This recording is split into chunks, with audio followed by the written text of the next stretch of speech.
Oke, jadi ketika gue sedang ingin bersantai dengan menonton kartun dari HBO Go, gue jadi kepikiran untuk nonton kartun Scooby-Doo Mystery Incorporated.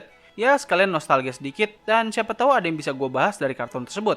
Tapi tiba-tiba dari hasil pencarian Scooby-Doo, gue menemukan kalau kartun ini telah melakukan banyak sekali crossover dengan berbagai macam media.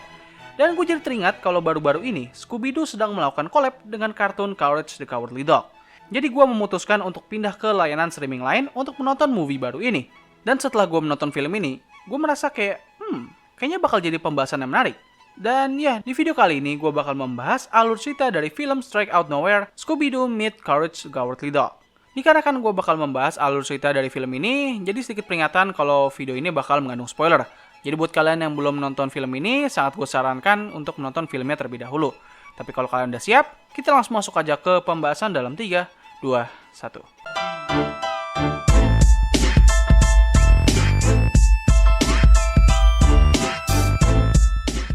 Oke, film ini dibuka dengan kegiatan normal yang dilakukan oleh Scooby-Doo dan gengnya, yaitu menangkap kriminal yang selalu menyamar menjadi berbagai macam makhluk menyeramkan. Oh ya, sedikit info, dari seluruh geng Scooby-Doo, Shaggy, Fred, dan juga Scooby disuarakan oleh aktor yang sama di kartun Scooby-Doo Mystery Incorporated. Untuk Velma dan Daphne sendiri memang disuarakan oleh aktor yang berbeda, tapi menurut gua aktor baru ini mampu memberikan performa yang solid. Ketika mereka sedang mengungkapkan siapakah dalang dari kriminal yang baru saja mereka tangkap, tiba-tiba Scooby mendengar suara yang sering muncul dari kartun Courage. Dan suara ini tidak bisa didengar oleh teman-temannya.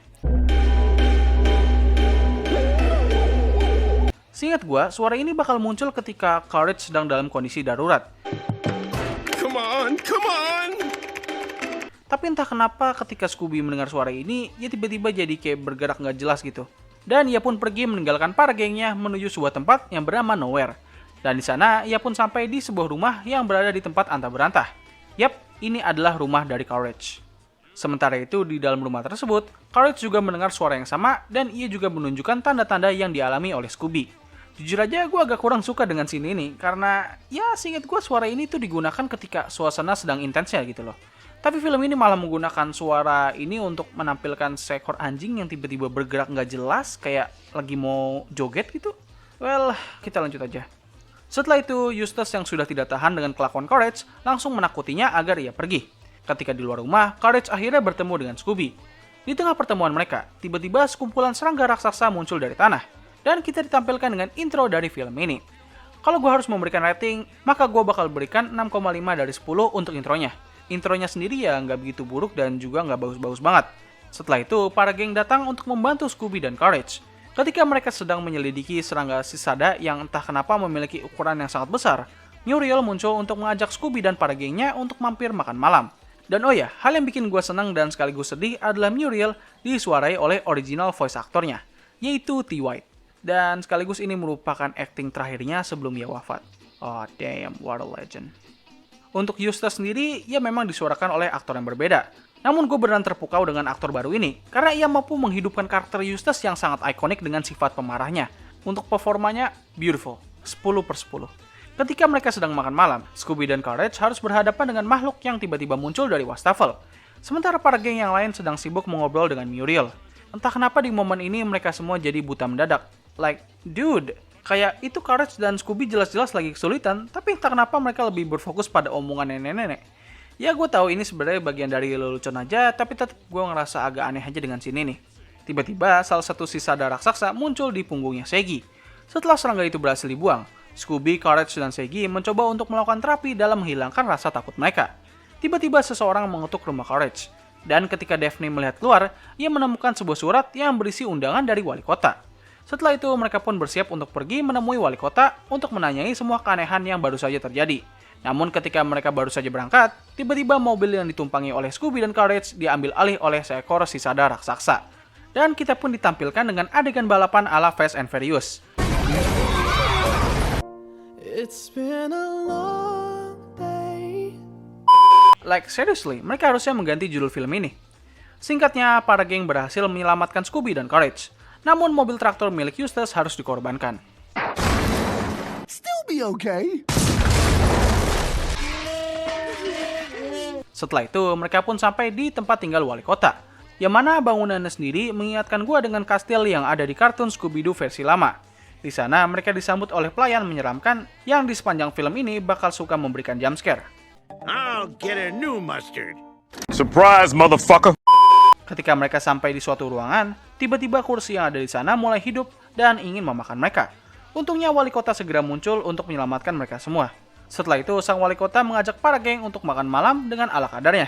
Di sepanjang segmen ini, kita ditunjukkan dengan berbagai macam easter egg dan juga callback dari berbagai villain yang pernah muncul di kartun Courage the Cowardly Dog.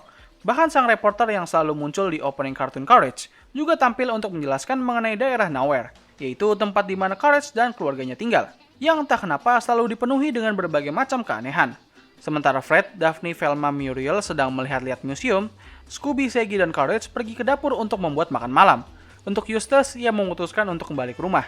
Tiba-tiba mereka bertiga dikejar oleh sisa raksasa yang sebelumnya sempat mencuri mobil Eustace. Dalam pelariannya ini, Fred, Velma, Daphne, dan Muriel masuk ke sebuah ruangan rahasia. Di sana mereka menemukan sebuah mesin yang digunakan untuk menyiarkan sinyal yang didengar oleh Scooby dan Courage. Meskipun sinyal ini hanya bisa didengar oleh hewan saja, namun sebenarnya sinyal ini digunakan untuk menghipnotis beberapa orang. Tiba-tiba Scooby, Shaggy, dan Courage muncul dan sekaligus menghancurkan alat penyiaran tersebut. Tidak hanya itu saja, mereka tiba-tiba merasakan sebuah anomali yang mengakibatkan berubahnya kekuatan gravitasi. Sementara itu, Eustace didatangi oleh beberapa orang yang terkena hipnotis dari sinyal sebelumnya. Mereka datang sambil membawa berbagai macam harta, mulai dari uang, emas, hingga berlian. Tidak hanya itu saja, kita juga ditampilkan dengan momen paling aneh yang ada di film ini. Yes, yang gue maksud di sini adalah scene di mana Eustace melakukan rap. Like, okay, I don't know he can do that. Dan gue bingung entah kenapa mereka membuat scene ini. Meskipun harus gue akui lagunya cukup oke sih, tapi ya nggak bakal gue denger juga sih untuk berikutnya. He love me, he give me all his money. That Gucci Prada comfy, my sugar daddy. Sementara itu, Scooby dan para geng sampai di dekat ladang jagung, yang sebenarnya tidak jauh dari rumah Courage. Namun dikarenakan Shaggy dan Scooby tidak berani memasuki ladang jagung, biasanya para geng harus memberikan mereka Scooby snack agar mereka berani. Tapi kali ini Muriel muncul dengan membawa Courage snack, yang mana itu sebenarnya merupakan kue biasa yang dibuat oleh Muriel lalu dimasukkan ke dalam toples yang bertuliskan Courage snack. Setelah itu mereka pun masuk ke dalam ladang jagung, di mana mereka kembali dikejar oleh sisa raksasa. Tapi kali ini para geng berhasil diculik oleh kawanan sisada dan hanya menyisakan Courage dan juga Scooby. Di tengah putus asanya, Courage mengajak Scooby untuk mencari bantuan lewat komputer milik Courage. Ketika Courage menghubungkan tablet milik Velma ke komputernya, sang komputer menjelaskan bahwa terdapat sebuah meteor yang tertimbun di bawah tempat tinggal Courage. Dan meteor inilah yang bertanggung jawab atas berbagai keanehan yang terjadi di tempat tinggal Courage. Okay, so there is lore in this cartoon? That's very unexpected. Setelah itu mereka berdua menggali ke bawah tanah dan sampai di tempat meteor itu bersarang. Tidak hanya itu saja, mereka juga berhasil menemukan dan sekaligus menyelamatkan para geng.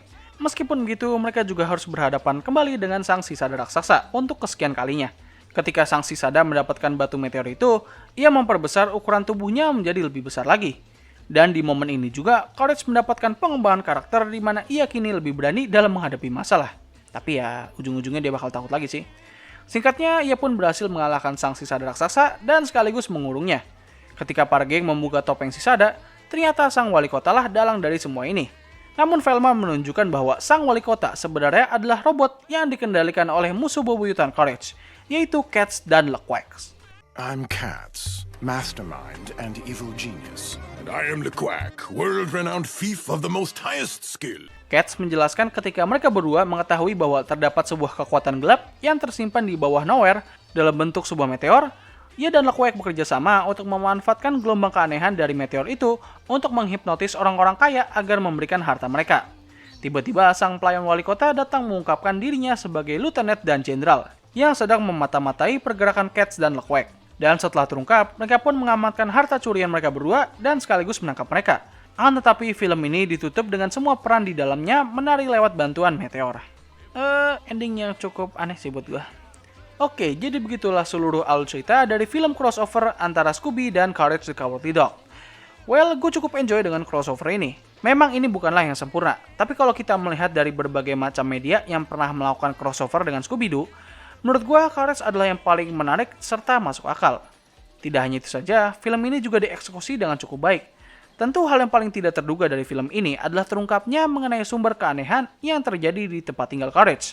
Terlepas dari ini canon atau bukan, tapi buat gue ini merupakan sebuah sentuhan yang cukup menarik. Untuk voice actor, nggak perlu dipertanyakan. Mereka semua dapat menangkap feel dari sumber originalnya. Untuk leluconnya sendiri, well, beberapa ada yang ditunjukkan untuk anak-anak, beberapa ada yang ditujukan untuk callback, dan ada beberapa yang sedikit membuat gue tertawa. Boom! There's a horrible, ugly monster driving that truck. Call him Eustace, dear. Overall, gue cukup suka dengan film ini, dan kalau gue harus beri rating, maka gue bakal berikan 7,8 dari 10. Oke, jadi begitulah seluruh pembahasan dari film Strike Out Nowhere, Scooby-Doo Meet Courage the Cowardly Dog. Dan terima kasih atas waktu yang telah kalian luangkan untuk menonton video gue. Gue undur diri, sampai ketemu lagi di video selanjutnya. He loves